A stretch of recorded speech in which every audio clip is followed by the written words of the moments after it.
Okay, this is the second part of the walkthrough of the Android room with a View Codelab. So now we're on to step 5. We've created an empty project, so all we have is the main activity here. So we're going to go through, and the first thing we want to do is create our entity. So usually when you're storing things in a database, you need an object that you're going to be storing in the database. And this is what we're calling this entity here. And we're going to just store words in the database. So we're going to create a class called Word here.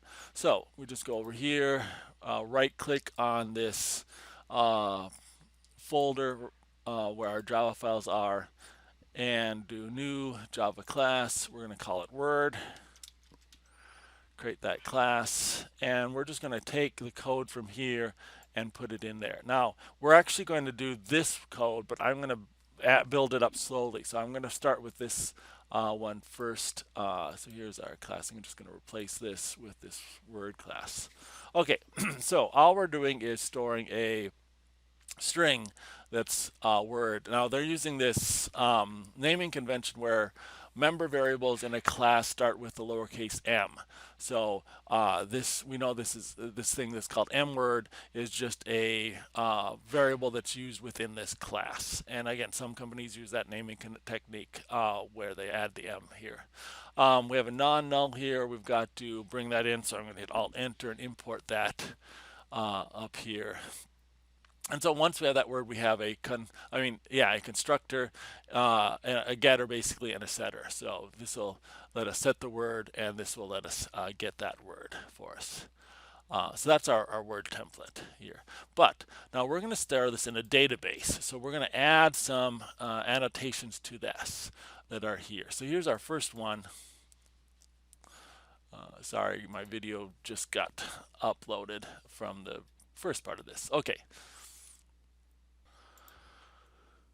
So what we have to do to make this store this in the database in SQL is tell the compiler how to set this up as a database. So this is a class, so we're going to tell this that this is going to be an entity in the database, and by default the table name would be Word. If we want to change the table name, there's an optional thing where we can specify the table name, so they're changing it to Word table here. Same with any entities in here, so these are methods, but this is entity. We want to change this. We want to specify that that's an entity here, and some information. So that is actually going to be a primary key. Also, we need to specify one of the entities as primary key. So we're going to specify primary key, non-null, and again, if we want to rename the field in the database, we can give it column information and call this the Word field. So this allows the compiler to create an SQL command to create this table in the database that matches this area. Now we've got to import some of these. I'm going to right click on here, show context, add library dependencies, and import. And again, it doesn't quite know which one to do, but this room comma Android X dot room ones are the ones we generally want here. So we're going to do that here for this. And same with primary key. I can hit Alt Enter. I can go over this and show context actions, or I can click on here, import that class up here.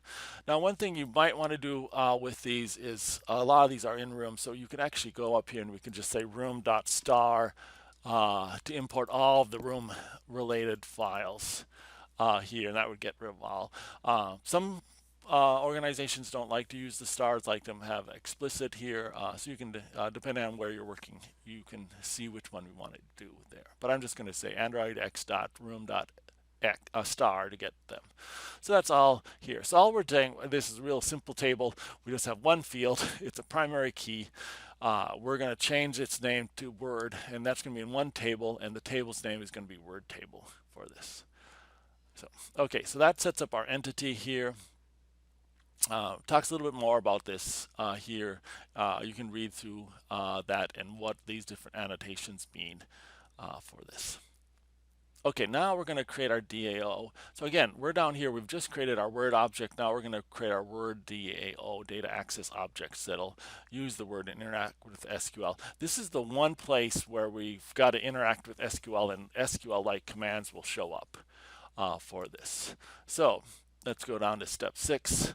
We're going to create this Word DAO. So again, go in here and create a new class, new Java class, Word DAO here, and then we're just going to grab this code here. Oops.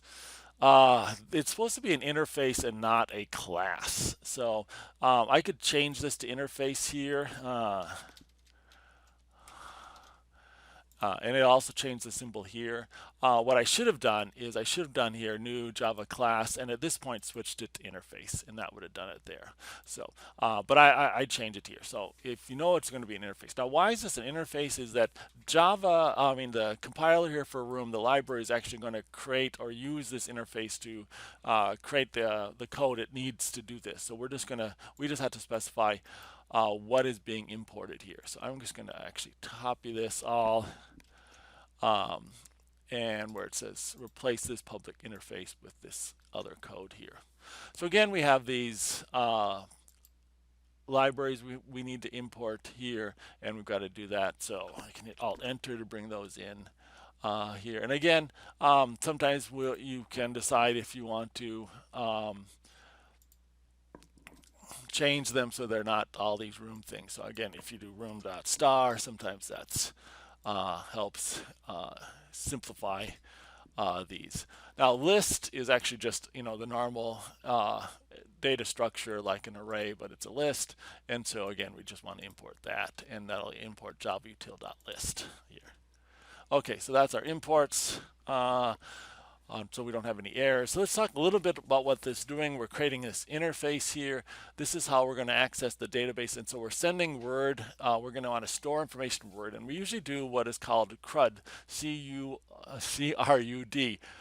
Create an entity, create something in the database, read something from the database, update something in the database, or delete something for the database. We don't always do all those, but we do. So here's our insert where we're adding something to the database. Here we're doing a delete, and here we're doing a read from these. Now, what do we need from this? We're not different, application will require different things.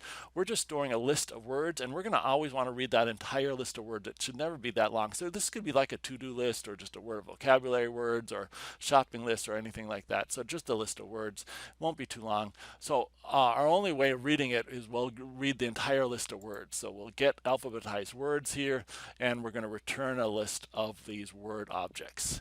And here we're actually, since this is a query, we do have to specify the whole SQL string. So if you haven't had our database modeling class, this will be a little bit of foreign to you, but just you don't have this. We're not going to do too much SQL here, so I'll just walk you through the basics.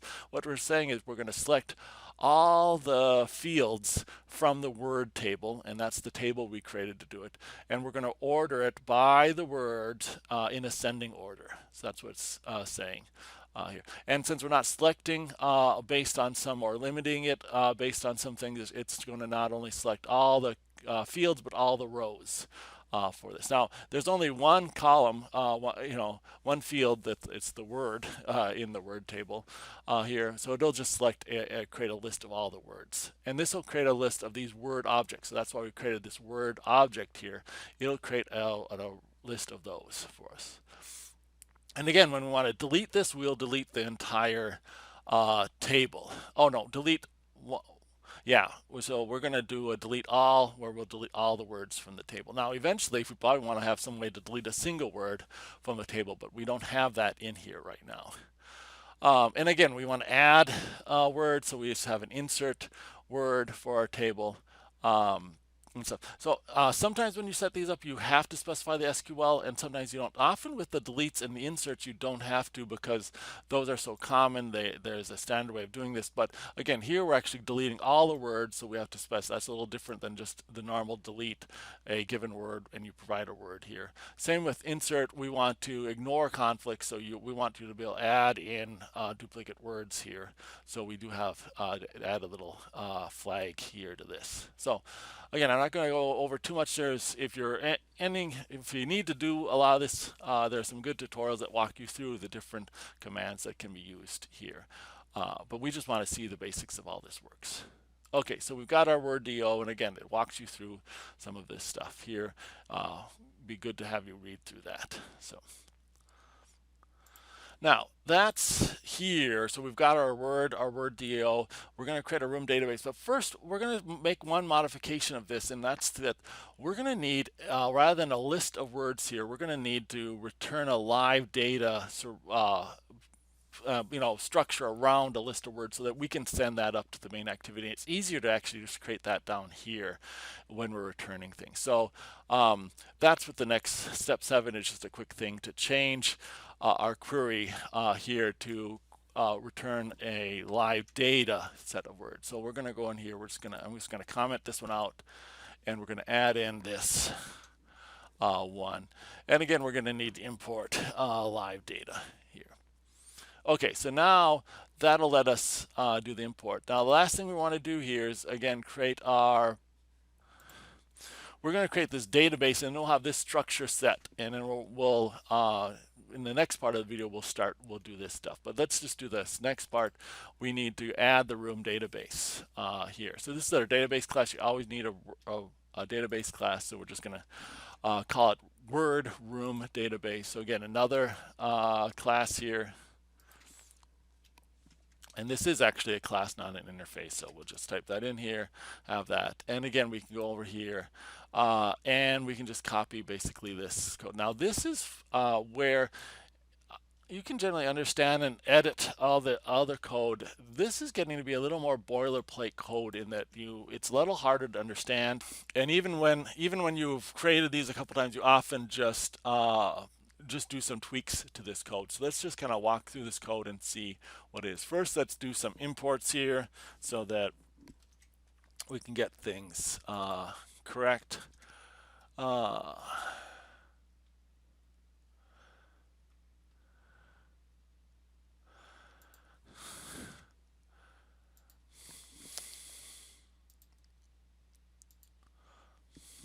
Okay, so we're getting our databases set up here. Okay, so we've got some stuff here. So let's walk through what this is. So this is our class. It's called Word Room Database. It extends the parent class of Room Database. That's how it always says. So anything you can generally do is you want to change the name of your database class here for this. Now you also have to specify that this is a database with an annotation and what entities you're going to be working with. And again, remember we created this Word class, so that's what we're doing. We put the Word class up here. That's what we're going to store in the database. We do versioning, and so that lets us the only way we're going to work with this database is through this code. We're not necessarily going to go in through an SQL client or whatever and modify the database. And so we will actually track different versions, and if later we update our database, we need to add a field or whatever, we'll change the version. There's a whole way of versioning databases that we're not going to get into here. So the only thing we really change here is we give it a name and we call it Word. Well, this is the class we're working on. Then we have to create our DAO object. And again, this is our interface here. So we go public abstract Word DO and give it some name here. So it just needs one of those here. The other thing is that now this class will set up the database, set up a number of threads and stuff to run the database and access the database. And this is just kind of pre-built. We don't generally modify this code at all. The only thing we have to watch is this is the name of our class here, and that shows up here, here, here, here. So often if you're changing this, you can just right-click and do a refactor rename.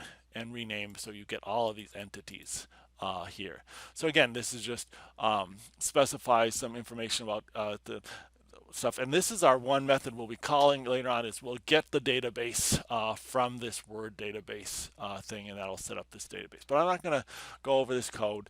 Again, it's just kind of boilerplate code for doing this. You can read more about it in here if you want. So that wraps up the first part. So what we've done is we created this Word, we created this Word DAO, we created this database that holds those stuff. So in the next one, we'll start looking at these classes.